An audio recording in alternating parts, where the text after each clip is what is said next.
Hello students. इसके पहले वाले वीडियो में आप लोग को कोई दिक्कत नहीं ना? दिक्कत हो तो कमेंट में ज़रूर आप लोग बोलिएगा। नंबर दिया हुआ है, कॉल ज़रूर कीजिए और एक चैनल को आप लोग ज़रूर सब्सक्राइब कीजिएगा। कोई दिक्कत अधिक से अधिक शेयर करने की कोशिश करिएगा। कुछ भी दिक्कत हो, नंबर दिया हुआ है, कॉल आपको ज़रूर करना है, ठीक ना? ऐसा पढ़ो जो आगे काम दे, बिना बस खाली वीडियो देखो। मैंने कॉपी में नोट किया करो, जितना मैं बताया हूँ कॉपी में आप लोग जरूर नोट कीजिएगा, ठीक ना? आगे देखिएगा। अब डिसोल्यूशन का जनरलिटी हम बताने जा रहे हैं। डिसोल्यूशन का जनरलिटी आपका 15 से 16 गो है, इसलिए एक वीडियो में नहीं होगा, तो हम अगला वीडियो में आपको भेजेंगे, ठीक ना? देखिएगा, कुछ भी दिक्कत हो आप लोग कॉल जरूर करना, नंबर दिया हुआ है।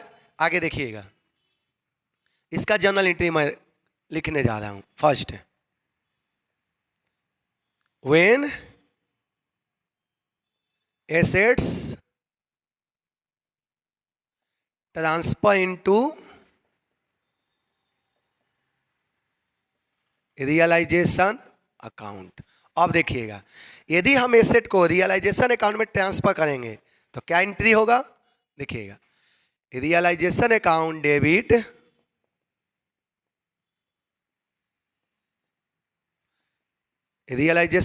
डेबिट टू क्या होगा? Sundry assets account. या देखिए, realization account debit to sundry assets account. याद रखना, ये एसेट जाएगा किस वैल्यू पर? बुक वैल्यू पर। ये जो एसेट जो रियलाइजेशन अकाउंट में जाएगा किस वैल्यू पर? Book value. बुक वैल्यू किसको कहते हैं? जितना रुपए पर बैलेंस शीट में दिया हो। आगे देखिएगा, तो जब एसेट को रियलाइजेशन अकाउंट में ट्रांसफर करेंगे तो क्या एंट्री करेंगे? Realization account debit to sundry assets. अब सन्ड्री एसेट्स का मतलब जितना भी एसेट है सबको रियलाइजेशन अकाउंट में ट्रांसफर करेंगे। केवल किसको छोड़कर? कैश बैंक का लॉस को छोड़कर। कोई दिक्कत नहीं। अब आगे देखिएगा, सेकंड नंबर है, when liabilities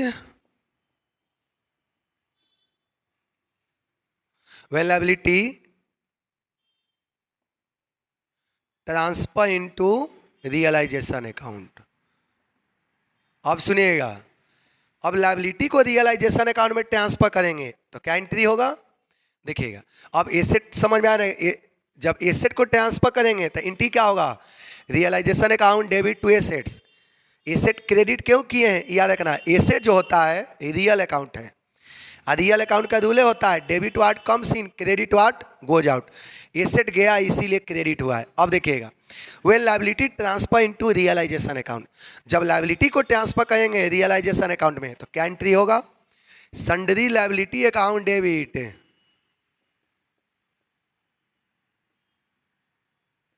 sundry liability account debit किस वैल्यू पर? बुक वैल्यू पर। अब बुक वैल्यू क्यों लिख रहे हैं? क्योंकि जितना रुपए पर बैलेंस शीट में दिया रहेगा उतना ही रुपए पर इसको कैंसिल करेंगे। देखिए, तो जब लायबिलिटी को ट्रांसफर करेंगे तो क्या एंट्री होगा? Sundry liability account debit to realization account. Sundry liability account debit to क्या करेंगे? Realization account. आगे देखिएगा, थर्ड क्या होगा? When assets sold. When assets sold. आप तो जान ही रहे हैं कि जैसे पार्टनरशिप बिजनेस बंद होता है तो सारे एसेट को हम लोग बेचते हैं। समझ में आ गया ना? अब देखिए, एसेट को बेचेंगे तो क्या एंट्री होगा? जैसे एसेट को बेचेंगे तो एंट्री क्या करेंगे? कैश या बैंक अकाउंट डेबिट। जब एसेट को बेचेंगे तो क्या एंट्री होगा? कैश या बैंक अकाउंट डेबिट टू क्या होगा? Realization account. इसमें कोई दिक्कत नहीं, आप लोग को तो नाइरेशन तो लिखा जाएगा। जब इसका नाइरेशन लिखना हो तो क्या करेंगे? Being asset sold. इसका यदि नाइरेशन लिखना होगा तो क्या करेंगे? Being asset transfer into realization account. इसका नाइरेशन लिखना होगा तो क्या करेंगे? Being liability transfer into realization account. अब देखिए, तो इसमें तो कोई दिक्कत नहीं। अब आगे देखिएगा, हमने एसेट को रियलाइजेशन में ट्रांसफर कर दिया, लायबिलिटी को रियलाइजेशन में ट्रांसफर कर दिया, एसेट को बेच दिया। अब जब लायबिलिटी को पेमेंट करेंगे तो देखिए क्या एंट्री होगा? व्हेन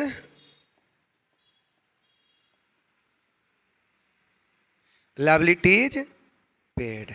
अब एसेट को बेच दिए, याद रखना, एसेट को बेच दिए। अब एसेट को बेचने से जो रुपया आया उससे लायबिलिटी को पेमेंट करेंगे, क्योंकि अब बिजनेस तो बंद हो रहा है। बिना लायबिलिटी को पेमेंट किए हुए हम लोग कभी भी बिजनेस बंद नहीं कर सकते। अब देखिए, जब लायबिलिटी को पेमेंट करेंगे तो क्या एंट्री होगा? रियलाइजेशन अकाउंट डेबिट, लायबिलिटी को पेमेंट करेंगे तो क्या एंट्री होगा? Realization account debit to cash या बैंक अकाउंट। देखिए इस एंट्री में कोई दिक्कत? सबसे पहला याद रखना, जब बिजनेस बंद होगा तो सारे एसेट को रियलाइजेशन में ट्रांसफर करेंगे, सारे लायबिलिटी को रियलाइजेशन में ट्रांसफर करेंगे। एसेट का बेचने का एंट्री है और लायबिलिटी को पेमेंट का एंट्री है। इस 4 एंट्री में आपको तो कोई दिक्कत नहीं होना चाहिए। चलिए आगे देखिएगा।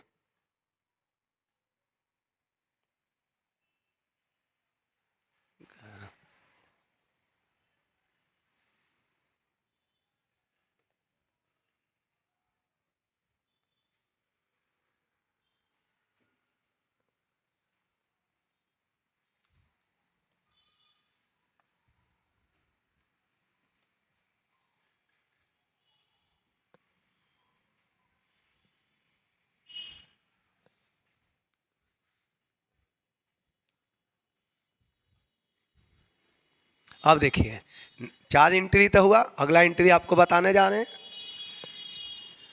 देखिएगा 5 नंबर एंट्री, याद रखना, जैसे बिजनेस बंद होता है तो कोई पार्टनर कुछ एसेट भी लेके चले जाता है। आप जानते हैं कि 4 आदमी मिलकर बिजनेस किया, जब बिजनेस बंद होने लगता है तो एक पार्टनर कुछ लेके जाता है, दूसरा पार्टनर कोई और एसेट लेके चले जाता है। तब बिजनेस जब बंद होता है ना तो कोई पार्टनर कुछ एसेट भी टेक ओवर कर लेता है। देखिएगा, when partner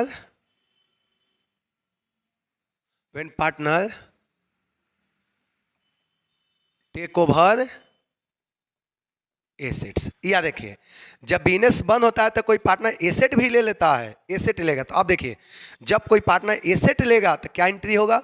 partners capital account debit, partners capital account debit to क्या होगा? Realization account. जब कोई पार्टनर एसेट लेगा तो एंट्री क्या करेंगे? Partners capital account debit to realization account. आगे देखिएगा, यदि कोई पार्टनर लायबिलिटी को टेक ओवर करेगा, जब बिजनेस बंद होता है तो कोई पार्टनर एसेट ले लेता है।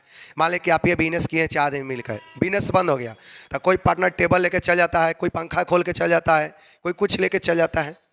तो उसको लेके चल जाएगा तो कहीं ना कहीं रिकॉर्ड तो करना पड़ेगा ना। तो देखिए रिकॉर्ड हुआ। इसी तरह से यदि कोई पार्टनर लायबिलिटी लेगा, when partner take over liability. अब देखिएगा, यदि कोई पार्टनर लायबिलिटी लेगा तो क्या एंट्री करेंगे? Realization account debit to partners capital account. यदि कोई पार्टनर लायबिलिटी लेगा तो देख लो क्या एंट्री होगा? Realization account debit to partners capital account. कोई दिक्कत? चलिए आगे देखें। सारा आप लोग कॉपी में नोट करना, ये बहुत इंपॉर्टेंट और सिस्टमेटिक तरीका से जनरल एंट्री है, कॉपी में आप लोग जरूर नोट कीजिएगा। आगे देखिएगा 7 नंबर, when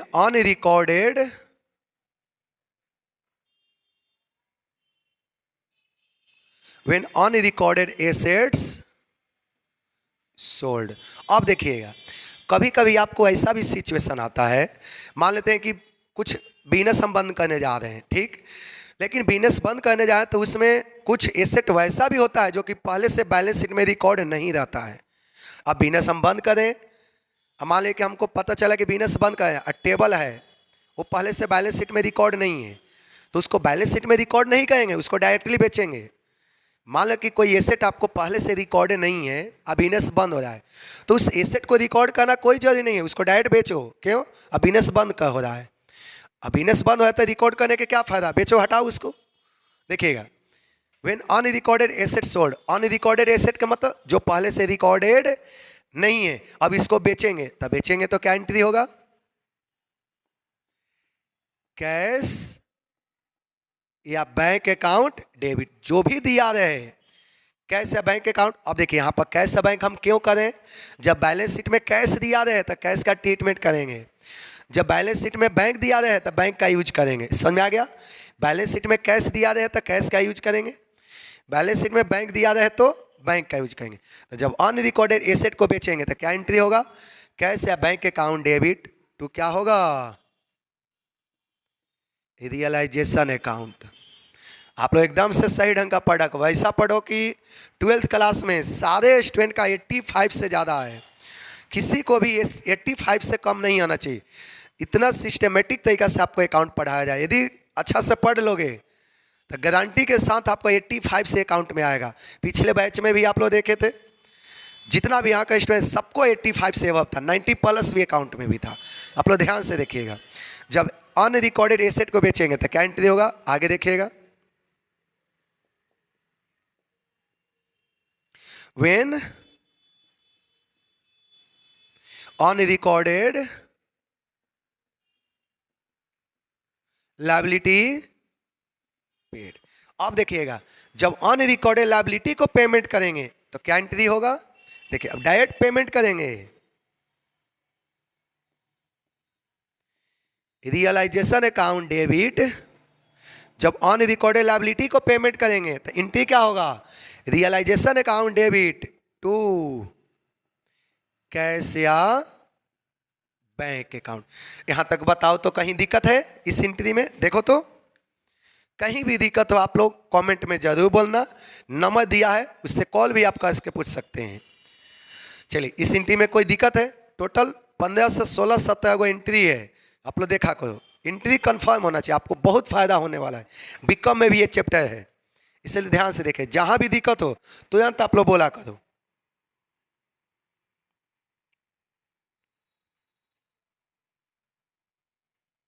देखिए आगे देखिएगा, नेक्स्ट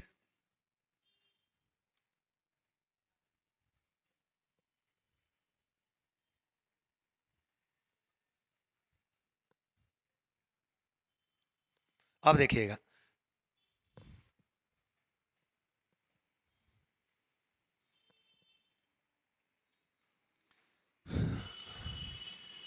आगे देखिएगा तो 9 नंबर, 9 नंबर क्या एंट्री आपका होगा?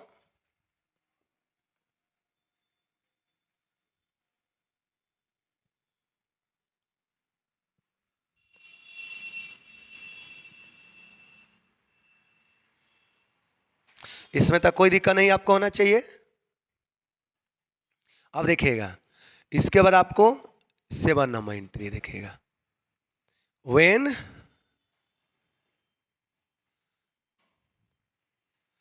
आगे देखिएगा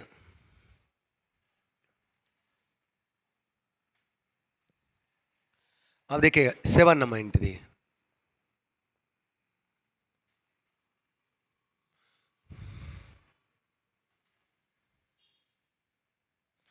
इसके बाद आप लोग को 8 नंबर एंट्री हुआ था ना,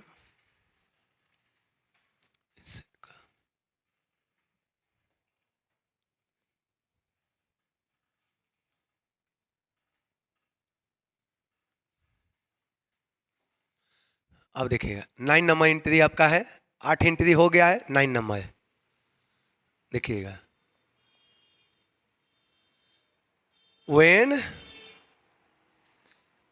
realisation expense, when realization expense देखिएगा ऊपर हो जा रहा है थोड़ा, देखिएगा व्हेन रियलाइजेशन एक्सपेंस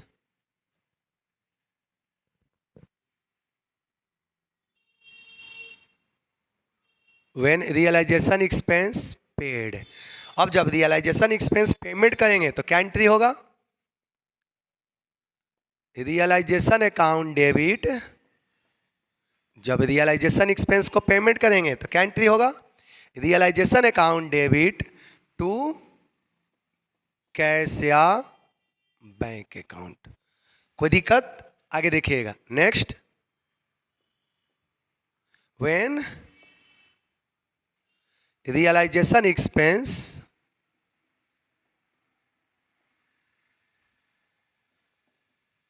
when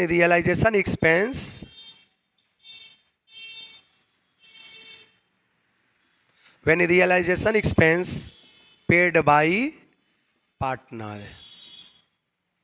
अब देखिए कभी कभी ऐसा भी होता है कि पार्टनर ही रियलाइज, अब देखिए रियलाइजेशन एक्सपेंस किसको कहेंगे, when realization expense paid. Realization expense किसको कहते हैं, जो बिजनेस को बंद करने में जो खर्च लगता है उसको बोलते हैं रियलाइजेशन एक्सपेंस। समझ में आया? रियलाइजेशन एक्सपेंस किसको कहेंगे, जो बिजनेस को बंद करने में जो एक्सपेंस लगता है, खर्च लगता है, उसी को हम लोग क्या कहते हैं, रियलाइजेशन एक्सपेंस। आगे देखिएगा, कभी कभी होता है कि बिजनेस को बंद करने का जो खर्च होता है पार्टनर ने पेमेंट कर दिया। मान लें कि हमको बिजनेस को बंद करना है, 4,000 रुपया लगा, पार्टनर ये कोई पेमेंट कर दिया, तो उसको रिकॉर्ड करेंगे कि नहीं करेंगे, उसको रिकॉर्ड करेंगे। देखिएगा when realization expense paid by partner, यदि पार्टनर पेमेंट करेगा तो एंट्री क्या करेंगे, रियलाइजेशन अकाउंट डेबिट टू क्या होगा, partners capital account, to partners capital account. जब रियलाइजेशन एक्सपेंस पेमेंट करेंगे तो क्या एंट्री होगा, realization account debit to partners capital account. कोई दिक्कत? अब देखिए अब इसको बंद करने जा रहे हैं, रियलाइजेशन अकाउंट का एंट्री आपका बंद होगा। अगला देखिएगा, अब रियलाइजेशन प्रॉफिट कब होगा, रियलाइजेशन प्रॉफिट कब होगा, जब रियलाइजेशन अकाउंट का क्रेडिट साइड ज्यादा हो जाता है। रियलाइजेशन प्रॉफिट कब होगा, जब रियलाइजेशन अकाउंट का, जब रियलाइजेशन अकाउंट का क्रेडिट साइड, प्रॉफिट कब होगा, जब रियलाइजेशन अकाउंट का क्रेडिट साइड आपका ज्यादा हो जाएगा, किससे, डेबिट से। रियलाइजेशन प्रॉफिट कब होगा, जब रियलाइजेशन अकाउंट का क्रेडिट साइड ज्यादा हो जाएगा, किससे, डेबिट से, तो प्रॉफिट होगा। अब इस प्रॉफिट को सारे पार्टनर मिलकर आपस में क्या करेगा, बांटेगा। तो जब सारे पार्टनर मिलकर आपस में बांटेगा तो एंट्री क्या होगा, रियलाइजेशन अकाउंट डेबिट टू क्या होगा, all partners capital account, all partners capital account. सारे पार्टनर इसको मिल के क्या कर लिया, बांट लिया। देखिए नाइजेशन में लिख देता हूं, being realization profit distributed among all partners. जो भी आपका रियलाइजेशन प्रॉफिट हुआ सारे पार्टनर के बीच में हमने क्या कर दिया, बांट दिया। और रियलाइजेशन प्रॉफिट कब होगा, जब रियलाइजेशन अकाउंट का क्रेडिट साइड ज्यादा होगा, किससे, डेबिट से। अब आगे देखिएगा,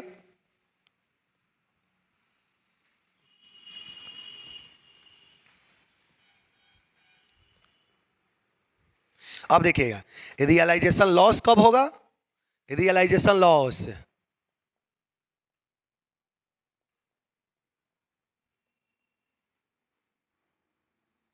रियलाइजेशन लॉस कब होगा, जब इसका उल्टा हो जाए।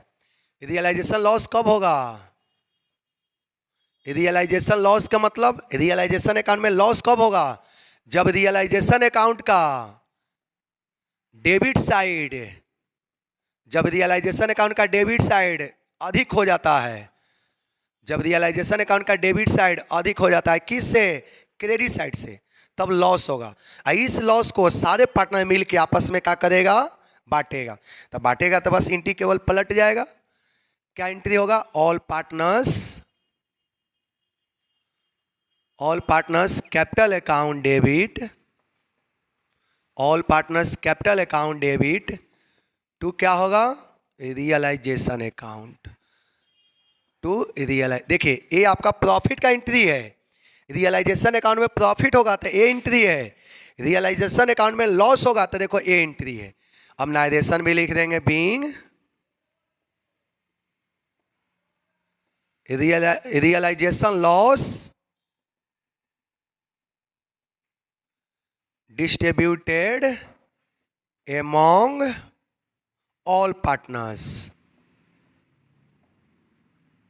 सारे पार्टनर के बीच में रियलाइजेशन अकाउंट लॉस को हमने क्या कर दिया, बांट दिया। देखिए आज भाई के लिए इतना ही वीडियो। अब रियलाइजेशन अकाउंट में अभी और 6-7 को जनरल एंट्री बच गया है, इसको अगले वीडियो में हम आपको भेजेंगे। इसमें कहीं दिक्कत, आप लोग चैनल के जरूर सब्सक्राइब कीजिएगा, अधिक से अधिक शेयर कीजिएगा, और जितना भी हम जनरल एंट्री किए हैं सारे के सारे आप लोग कॉपी में नोट कीजिएगा। कुछ भी दिक्कत हो कमेंट में आप पूछ सकते हैं, या नंबर दिया हुआ है उसमें पूछ सकते हैं। देखिए रियलाइजेशन के 10 गो एंट्री किए, 6-7 एंट्री और है, इसको अगले वीडियो में करेंगे। ठीक, थैंक यू। आप लोग चैनल जरूर सब्सक्राइब कीजिए।